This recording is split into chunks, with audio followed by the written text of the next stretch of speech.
Hello, all of you are very welcome to Localwell YouTube channel. In today's video we will learn how you can record the due payment of customers in Localwell app. For example, suppose you first come to the sales section and add a sale. There you select the customer.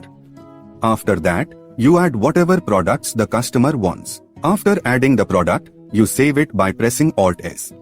But the customer is not making the payment right now, he will do it later, so his payment mode is either unpaid or credit.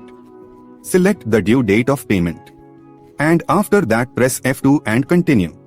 So now you will see here that your sale has been generated and you have to receive payment from this customer 1939. After 8 days, the identical customer reimburses you.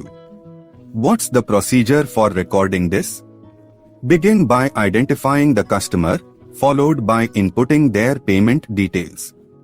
Start with choosing the mode of payment. It could be cash, a bank transfer, or possibly a UPI wallet. Then, carefully choose the appropriate invoice, considering the possibility that the customer may pay off the entire sum in one go, perhaps just 1000 rupees initially. Then, enter 1000 rupees, hit F2 and proceed. If you revisit that customer's payments, it'll show a 1000 rupee payment made, but you still need to collect 939 rupees.